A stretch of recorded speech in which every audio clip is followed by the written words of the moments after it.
Arratsaldeon jo Mikel hasi hemen mugitzea ezinezko bihurtzen ari da, Latasillatik metro gutxi batzuk egin ditu pankartak, guztiz beteta gorde autonomia kalea eta oso zaila izaten ari da aurrera joatea. Latasillatik irten berritan Euskal Presoen Euskal Herriratzearen aldeko banderolak eskutan hemen jenten postoa, zenide mordoa, eta elementu deigarriena hori Euskal Presoen Euskal Herriatzen akiko banderolak eskutan jende mordoa dagoela.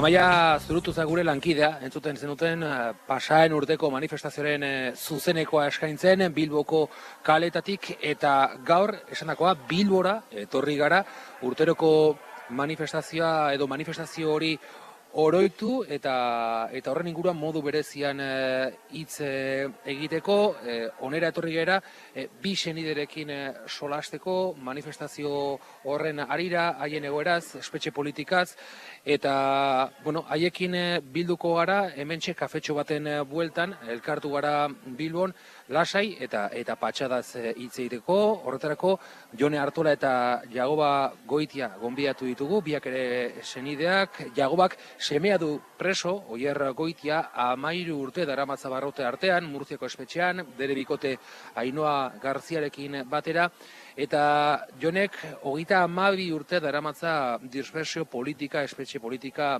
sufritzen. Zuentzat, milaka herritarrentzat urteroko hitzordua den manifestazio hori oroitzeko elkartu gara gaur Bilbon. Aurten okraz baldin maraiz urtarrilaren 12an, ez da? Urtarrilaren 12an ospatuko da protesta. Lehendabiziko galdera, bihotzera joko dut lehendabiziko galderarekin, ibilbidean zehar, sentitzen duzuenaz galdetu nahiko nizueke, Lakasillan hasi eta udaletxeraino, zer sentitzen duzue egun horretan, Jone?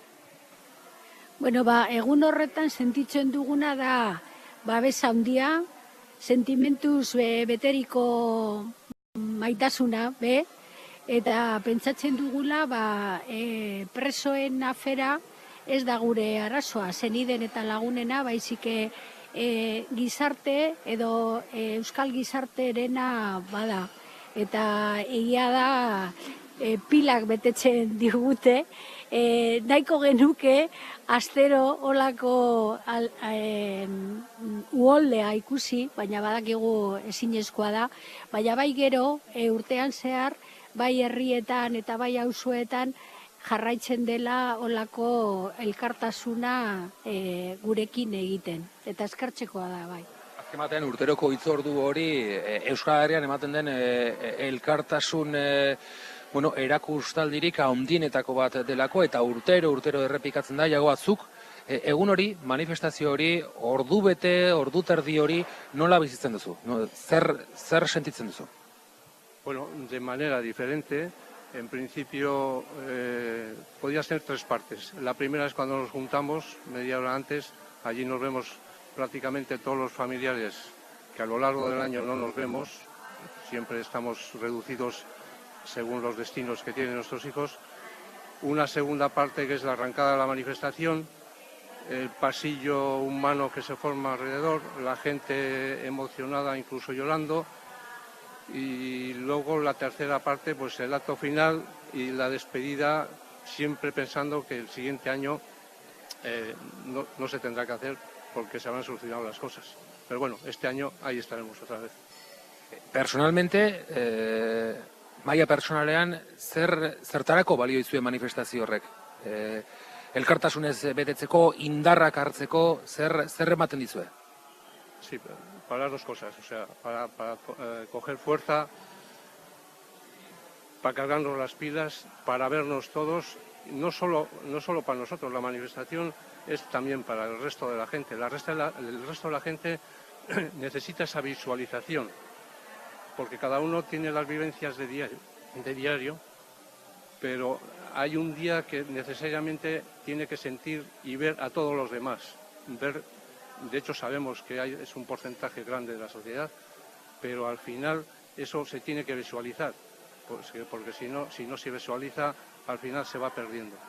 Ze garrantzitsua den, Jone, zentzu horretan ere urtarrieko manifestazioa, ez da? Bakarrik ez zaudenaren sentsazio hori ekiteko eta batasunak ematen duen indar hori gutxienez urtean behin modu agerikoan ikuste, ez? Bai, hori bai, baina gero be bai, da modu batean salatzeko egoera, salbuespen egoereak, ez? Nola zelako egoeretan dauden, gure senideak kartxeletan edo deportazioan edo, baina gurea be, zeren gu egoera oso berezietan bizi izan behar gara, zenide izateagatik, ez? Eta orduan guk jarraituko dugu, urtarrian hasteko beste urte berri bat salatzeko olako egoerak. Tamalez hain zuzen, ibilbide luzea duelako, dispersio politikak, eta berarekin bat datorren giza eskubideen urraketak. Horren arira, zuen kasuan, bikote, Jagoba, zugandik hasita, zenbat urte eta kilometro daramatzazuzuk jada dispersioaren ibilbide gogor eta malkartsu honetan? Bueno, 13 urte, baina kilometroak kontaezina dire. Nos podemos hacer una pequeña idea. Concretamente el paso mío ha sido primero por Francia, París, la región de París, una cárcel de cerca de París. Después fue en la zona de Madrid, Soto y Navalcarnero, y luego ya destino final fue Villena en Alicante, que luego ha pasado a Murcia para juntarse con su compañera. Entonces, estamos hablando de a París 2.000 kilómetros de ida y vuelta, a la zona de Madrid de 400, 800 ida y vuelta al final, y luego Villena y Murcia, pues ya estamos a 800, 1.600 ida y vuelta.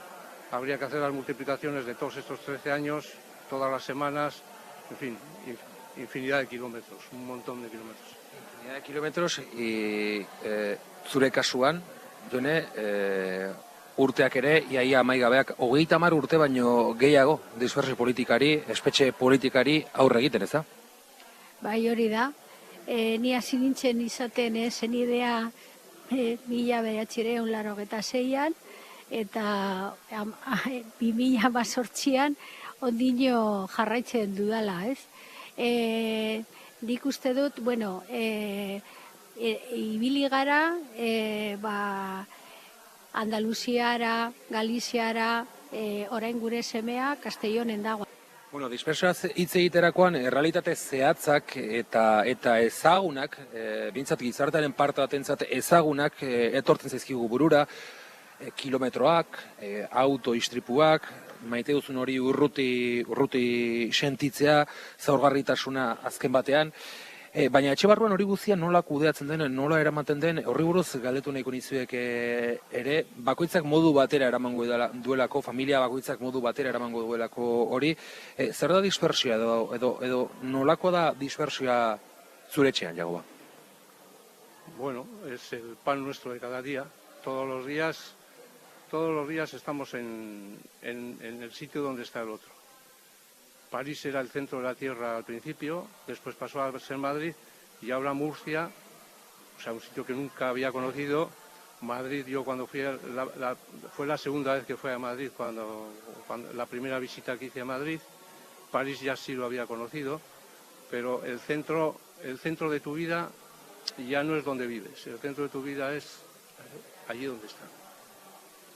Entonces, pues bueno, y la vida diaria pues gira en torno a todo eso. Todos los días hay que estar pendiente, las visitas, las llamadas de teléfono, cuando las hay. En París, cuando las prisiones son preventivas, no hay llamadas de teléfono. O sea, 5 años estás allí sin una miserable llamada de teléfono. Pero bueno, aquí ya estás pendiente de las llamadas de teléfono, pendiente de los viajes, pendiente de la lista de amigos, pendiente de un montón de cosas que te absorben prácticamente todo el día y todos los días. Eta zure kasuan, Jone, dispersioa, zer da, zure etxe barruan nola kudeatzen duzu hori guztia? Nik uste dut, sakabanaketa edo dispersioarena jasotzen duzunean, familia batean, da zure denbora libre, zure hasialderako denbora, moldatu behar da sakabanaketaren bidaiak pres egiteko eta pres egoteko egiteko be.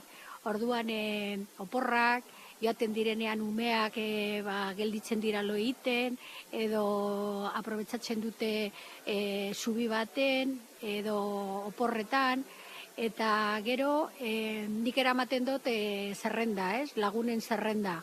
Orduan deitu behar duzu kartzelara eskatzeko bizitak, gero bebai batzutan antolatu behar zara segun zelako lan orduan daukate lagunek bebai.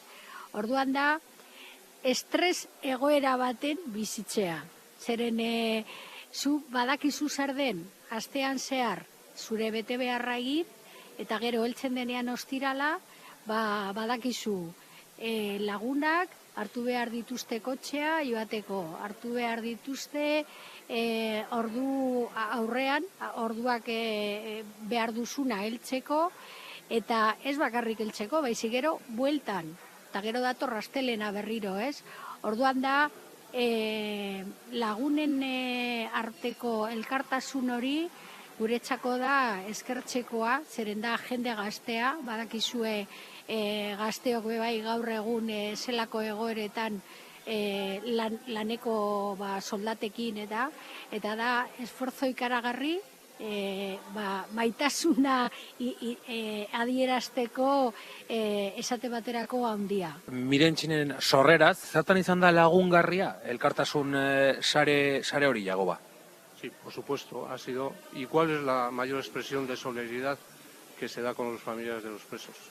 Hay un montón de gente comprometida, gente que pierde sus fines de semana, gente que está dispuesta a todo, gente a la que no le importa arriesgar la vida y que facilita el tema de las visitas.